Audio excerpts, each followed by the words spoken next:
dear students. Today I am going to take my lecture on that is quantitative measurement. First of all, I would like to introduce myself. I am Dr. Monica, working as associate professor in NIET Pharmacy Institute, Greater Noida, which is being affiliated from Dr. APJ Abdul Kalam University, and I am going to deal with the subject that is pharmaceutical microbiology, having code BP303T. I have already taken my few lectures on these topics, but in this I will move forward with the quantitative measurements. In the last lecture I was dealing with this topic, that is quantitative measurements of bacteria within any of the culture media, any of the nutrient media, how we can count, how we can determine the number of bacteria within any of the sample nutrient media or culture media, how we can determine quantitatively that how much microorganisms or how much bacteria are there within that media. So, in this what I am going to cover is methods used to determine or measure the microbial growth, or the method used for counting the total count and viable count. In my last lecture also I told you about the total count and viable count. Viable count is the count in which we find out, we determine the living microorganisms, how many living bacteria are there within the media, how many live, and total count deals with viable plus dead microorganisms, how much bacteria which are living and how much bacteria which are that is live. So, for that I have already started up in the last lecture. I gave you an introduction part related to this, but that is how we can go for viable count using serial dilution and plating techniques. By using serial dilution and plating technique, we need to generate we have to dilute our samples, we have to go for the plating method, and we have to select one of the plate in which we can easily count our number of bacteria or number of microorganisms. But growth will only takes place if the bacteria are live and if the microorganisms are live. Until and unless if they are not live, they will not be able to grow and they will not be able to generate the colonies. So, that is why this method, as we are developing the plate and we need colonies to count with the help of colony counter. So, only the microorganisms or bacteria which will be live will grow and they will generate the colonies, and we will be able to count those colonies with the help of colony counters. So, that is why this method only gives us the viable count. It will not give us any of the dead microorganism count. This method only deals with the viable counts, the microorganisms, the bacteria which are live in nature. And second techniques which we deal with is microscopic count or using a hemocytometer. For serial dilution plating technique, we were using the instrument named colony counter, but for microscopic count we will use a slide known as hemocytometer, and that slide, using that slide and using that microscope, we can easily count or we can easily determine our total count and viable count within any of the culture media. We can find it out how much live microorganisms are there, and we can easily find the number of dead microorganisms within the media.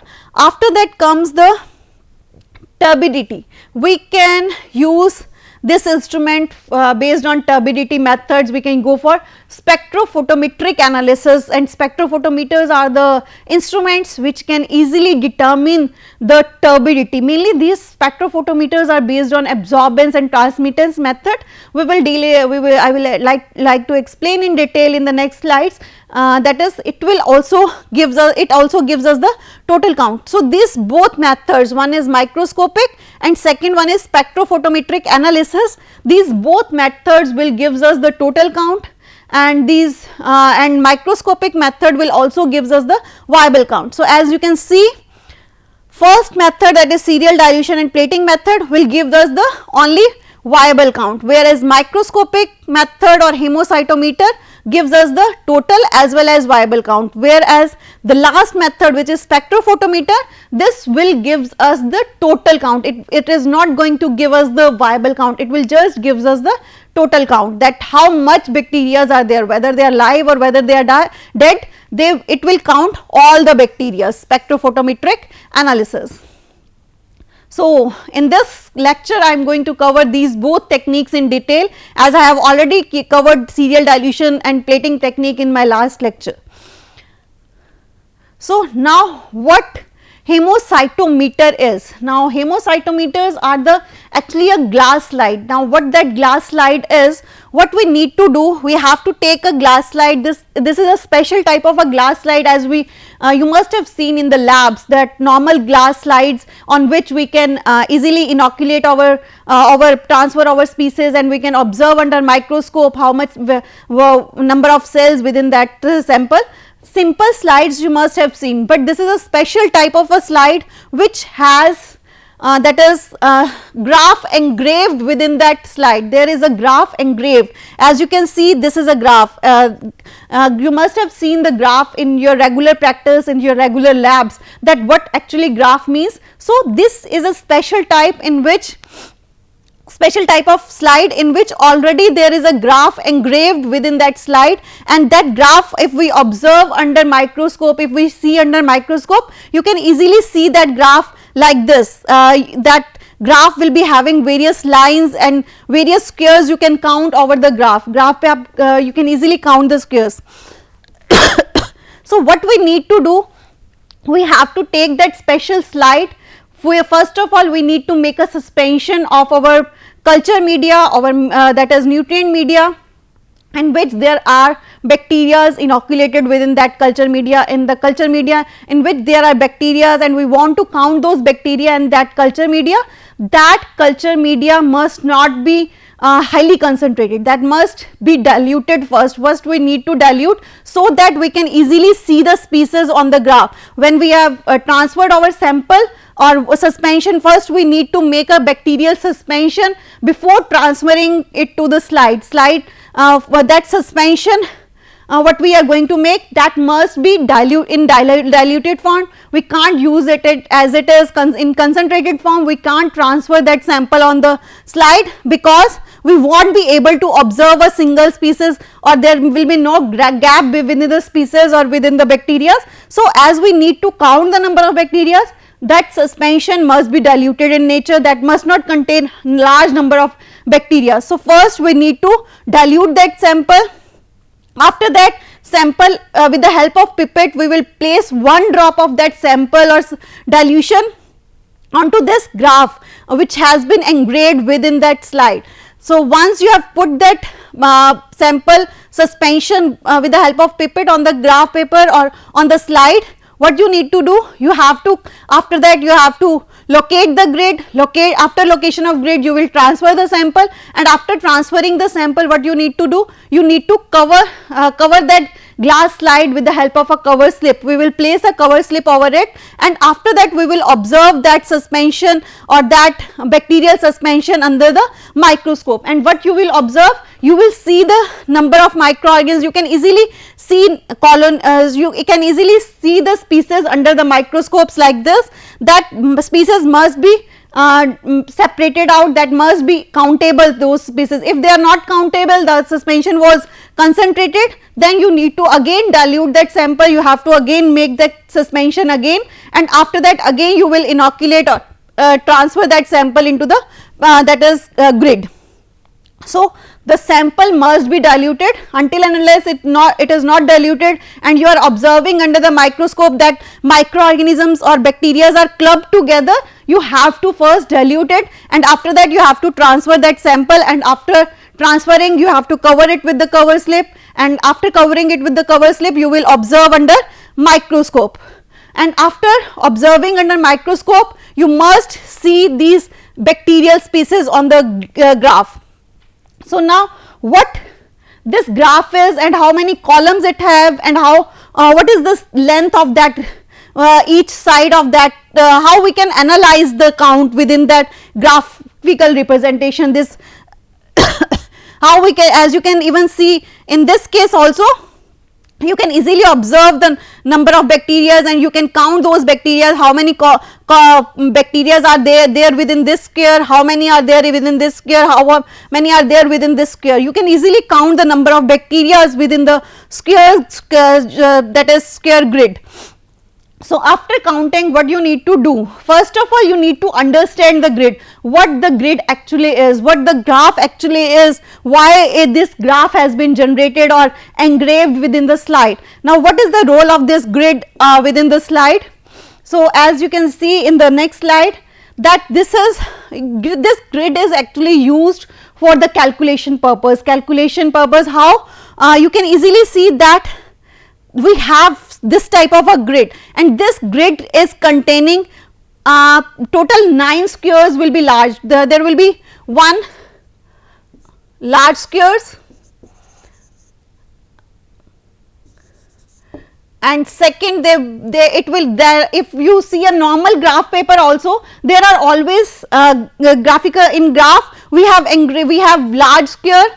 As you can say, this one is the largest square within the whole graph. This one is the one actual graph, and in this we have one big square, one we have medium squares. As you can see, this one is the medium square and this one is the smallest square. So for first large square, second medium squares we have, and after that we have the small squares. First we need to know the length of these squares, whatever squares we have on the grid. So as you can see in this, the largest square, total number of squares within this grid are 9. We have 9 squares within the 9 large squares within the grid, and those 9 squares, what is the length of one side of this large square? That is 1 millimeter. 1 millimeter we have, and after that, as you can see, we have small square, and what will be the length of that? That is, we have that this one is the small square, but what will be the length of this small square? That this is the small square, and this will have how many squares? 4. That is total number of 4 squares. That will be medium squares. 4 medium squares will be there within the one large square. As you can see, in one large square we have 4 medium squares, and these 4 medium squares, what will be the length of this thing? This will be 1 divided by 2, means as you can divide this line, this whole line is 1 millimeter, and this can be divided into 2, then we will get that small square will have that is 0.5 millimeter size. This length will be 0.5 millimeter, and what will be the length of this thing? If we are having this one is 0.5, then what will be the length of this? That will be 0.25. So small squares will have 0.25 millimeter length.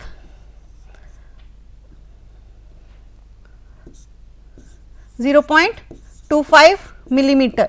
So as what we actually, as you can see, when we will drop a drop of suspension on this graph, in this way the your cells will look like, and you will be able, shaded portion represents the cell number. Now how much this cell is occupying the space, and how much, what will be the, even we can determine the length of, we can determine the size of that microorganism, we can determine the size of that particular species on this graph. Okay, what is the size of this particular cell using this grid, that is having large square which is 1 millimeter in size, large square having side 1 millimeter, small squares having side 0.5 millimeter, and small very small squares are having 0.25, and the cell suspension or cells, the bacterial cell, the space they are occupying, we can easily find out the space what is occupied with by a particular cell species.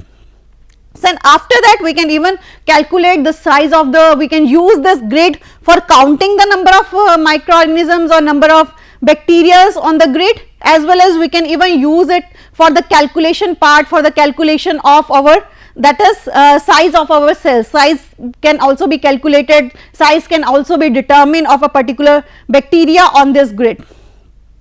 So this is the part how we can find it out. We can use this grid for calculating or finding out the number of viable if we add some of the reagents or some of the staining reagents within the suspension, bacterial suspension, so viable or microorganisms may contain different color, and the dead microorganisms may have different color. Like one of the dye which is used that is trypan blue. If we add trypan blue, viable cell will absorb that dye, whereas dead cell will not be able to absorb that dye, and we can easily visualize with the help of microscopes that how much number of microorganisms or viable microorganisms will look like blue in color, will be blue in color, whereas dead microorganisms will be transparent. If we add some dye, such dye which will be get absorbed within the live microorganisms, and dead microorganism will not be able to absorb that dye, so we can easily even find it out how much number of viable microorganisms are there within this grid and how much number of dead microorganisms or dead bacteria are there within this grid. So this method is used for both, that is we can easily count the viable count of bacteria, we can also go for the that is dead count, we can give the total count by addition of viable count and dead microorganisms. So total count, this method will gives us the total count as well as the viable count, both can be calculated by microscopic techniques using hemocytometer. So next method by which we can only go for, that is we can only count the total count. This method spectrophotometric analysis never gives us that is viable, or we won't be able to differentiate between dead microorganism or dead bacteria, and we won't be able to differentiate between viable bacteria. With this spectrophotometric analysis just gives us what, that is the total count of bacteria within the suspension, how much that is total bacteria are there within the suspension. Now what is the principle behind spectrophotometric analysis is that whenever we add some of the microorganisms in the suspension and whenever we add some of the microorganisms within the media, what will happen,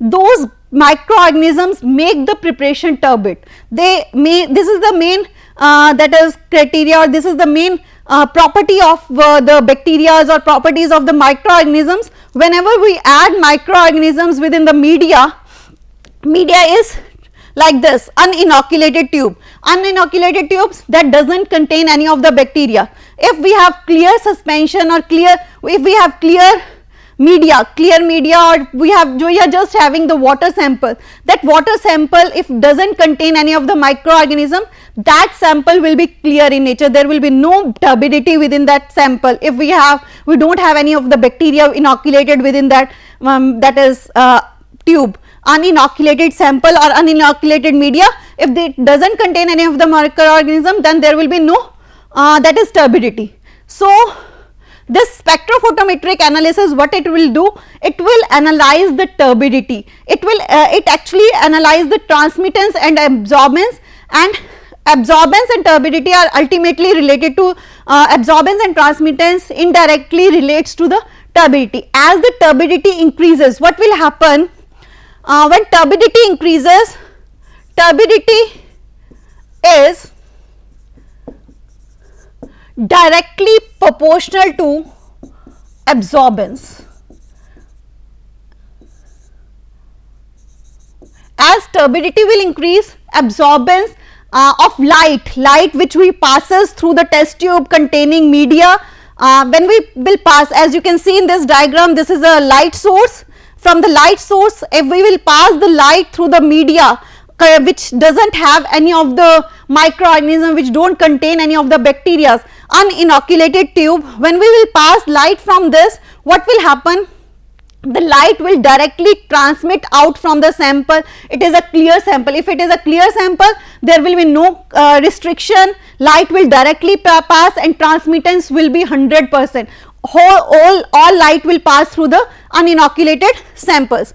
So transmittance will be 100%, in which case, in which there are no bacteria within the sample, because the sample will be clear, there will be no turbidity and the light will directly pass through it, means transmittance will be 100%, but absorbance will be if transmittance is 100, then absorbance is 0, and if absorbance is 100, transmittance will be 0. There is indirect relationship between absorbance and transmittance. If absorbance of light increases, transmittance decreases, and if transmittance increases, absorbance will ultimately decrease. So there is indirect relationship between absorbance and transmittance. So absorbance, as you can see in this, if absorbance is decreasing, transmittance is increasing. If transmittance is 0, absorbance is 100%. If transmittance is 100, then absorbance will be 0. You can easily see on the digital that is spectrophotometer the amount of light absorbed or the amount of light transmitted from any of the sample. So if your sample doesn't contain any of the bacteria or any of the microorganism, the whole light will pass through the sample, and once whole light will pass, what will happen? You will see the uninoculated sample, clear sample, light will pass. That means transmittance, this digital spectrophotometer must show transmittance 100 and absorbance 0. There should be no absorbance of light in this case, in which you are having the clear samples. If there are no bacteria or no microorganisms, you have uninoculated tube, you have clear samples, then if light passes, and once the light will pass, that light that digital spectrophotometer must show 100% transmittance and 0 absorbance. As you can see, even in this needle also, this needle is pointing 100% transmittance and 0% absorbance. No absorbance, 100% transmittance. So how turbidity relates to absorbance? Turbidity, as the sample becomes turbid, as we go on increasing, suppose number of bacteria or number of microorganisms within the sample, what will happen? With number of increase in bacteria, as I told, microorganisms or bacteria will generate turbidity. They will make the sample turbid, or turbidity, if turbidity increases in any of the sample, if we have inoculated those samples with microorganisms, then those samples will become turbid, and once they will we have, as you can see, number of bacteria have been added, and this sample is inoculated sample. At an inoculated sample, what we will observe, there will be, the sample will become turbid, and as it will become turbid, it will absorb the light. When we will pass light from this is, as you can see, this is the light source, and when we will pass light through this light will get absorbed by these bacteria or whatever microorganisms are there within the sample. They will act as a hindrance to the light, and they will absorb the light, and you will see that absorbance will increase and transmittance will reduce. As turbidity increases, absorbance, light will get absorbed, and the light will not be able to transmit. So absorbance will increase and transmittance will reduce. In uninoculated sample, transmittance was 100%, but absorbance was 0. But if we have inoculated samples or inoculated in which there is turbidity, means it will reduce, it will increase the absorbance, but it will reduce the transmittance. You can see in this needle will point that absorbance is going on increasing and transmittance is going on reducing. Absorbance increase and transmittance reduce. So as you can see, there is a relation between turbidity. Turbidity relates to absorbance and transmittance, and absorbance and transmittance are that is inversely linked. As absorbance increases, that is transmittance will decrease, or transmittance increases, absorbance will decrease. But turbidity is directly proportional to absorbance, and if turbidity is directly proportional to absorbance, then turbidity will be inversely proportional to transmittance, as they are inversely related. So turbidity will be inversely proportional to transmittance. As turbidity increases, transmittance will reduce, inversely proportional. And after that, how you can analyze the unknown samples, how much quantity of microorganisms are there within the sample, how much number of bacteria are there within the sample. Unknown sample, how we can analyze unknown samples quantitatively. This is a physical or qualitative method, or we are just finding out whether our samples are inoculated or uninoculated. But if we want to quantitatively estimate, what we need to do, we need to make standard samples. Now how we can make standard samples? As you can see in the next slide, that we have to make some of the standard samples like S1, S2, S3, S4, S5, S6, S7 control. one will be control. That means the test tube which will not contain any of the bacteria, that will act as a control. The absorbance will be 0, means it is not absorbing light, means the sample is uninoculated. Uninoculated sample always gives us absorbance 0. There is no bacteria within the sample, then the absorbance will be 0. This is known as your control sample. And standard samples, what you need to do, like S1, S2, S3, S4, S5, S6, S7, what you need to do, you have to take 7 test tubes, as you can see in this column. What do you need to do? You have to take 7 test tubes, and in 7 test tubes you have to increase the number of bacteria. The number of bacteria or bacterial count must be known. How much bacteria you are going to add within that sample. That is, in S1, suppose we are adding 4 into 10 raised to power 6 number of bacteria. In standard 2 we are adding 12 into 10 raised to power 6 bacteria. But the cell number is known. In standard sample means we know the number of bacteria whatever have been inoculated within that test tubes, so that are known as standard samples. So as we know the number of bacteria, and after that we will place that test tube. If we place control test tube within the spectrophotometer, that is giving 0% absorbance or 0 absorbance. If we are placing S1 sample within the spectrophotometer, that is, we know number of cells within that sample, and by using spectrophotometer we can find it out its absorbance. So in this way you have to find out the absorbance of all the standard samples like S1, S2, S3, S4, S5, S6, S7, and what you will write it down the absorbance of those samples. If S1 contains 4 into 10 raised by 6 bacteria, it shows absorbance 0.022 absorbance, and if in S2 if you are having 12 into 10 raised by 6 bacteria, the absorbance is 0.035. Similarly, if we move on, if you are having 30 into 10 raised by 6 bacteria, then the absorbance is 0.125. As you can easily see, observe that as the number of bacteria or number of cells are increasing, the absorbance will also goes on increasing from 0.02 to 0.125. As number of bacteria are increasing, turbidity increases, and as turbidity increases, absorbance will also increase. You can easily plot a graph between, that is, number of cells, cell numbers, and absorbance. On x axis you need to take absorbance, and on y axis you need to take the cell numbers. Now as I told, you are having cell numbers, you are having absorbance. You can easily plot a graph using these two columns, that is cell number and absorbance. You have to take cell number, suppose we are having 4 into 10 raised to power 6, 10 raised to power 6 we have already added. So 4 into 10 raised to power 6 will gives us this point, and we will have this point, that is representing 4 into 10 raised to power 6, 0.22, that is absorbance.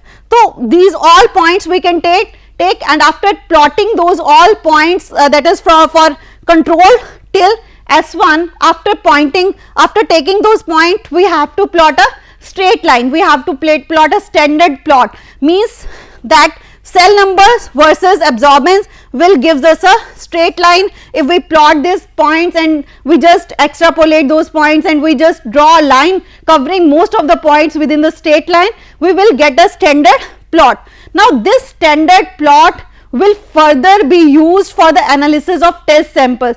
Test samples are the sample, these were standard samples, means we were knowing how many bacteria or how many microorganisms are there within that sample. But what we mean by test sample, in test samples we don't know how much bacteria or how much microorganisms are there. So test sample, what we will need to do, we will take those test samples. Suppose here I placed test sample. Now test sample, I don't know how much bacteria it will contain. What I will do, I will place the test sample in the spectrophotometer, and when you will place the test sample into spectrophotometer, it will gives you the absorbance. Now you will note down the absorbance. The suppose for the test sample you are getting absorbance within the range, that is 0.7076. If the absorbance comes out to be 0.076 for the test sample in which you don't know how much bacteria are there. Now what you will do, you will plot this 0.076 within this graph. We have to extrapolate, we have to find out that point where that 0.076 lies. Suppose if we are talking about 0.076, then this is the point of 0.076. So we can easily extrapolate that point on the standard plot, and by back extrapolating on y axis, straight line you have to draw. By back extrapolating on the y axis, you will be able to find the number of cells within the test sample. The number of cells will be almost about, you can see that 19, you can say 19 into 10 raised to power 6. That means your test sample is lying somewhere, that test sample is lying somewhere here. Here you will find it out that your test sample is lying, and the absorbance, as absorbance was 0.76, and here you can see, you can easily find it out that unknown samples concentration came out to be 19 into 10 raised to power 6. In this way we can easily go for find it out the number of bacteria, number of that is microorganisms within the unknown sample. So these are the references which you can follow for this quantitative estimation of bacteria or microorganisms within unknown samples, and you can, best book I always recommend Chiara Neja for experimental part, mainly not theoretical but experimental part. If you want to follow, you can go for Chiara Neja. So thank you so much everyone, thanks a lot.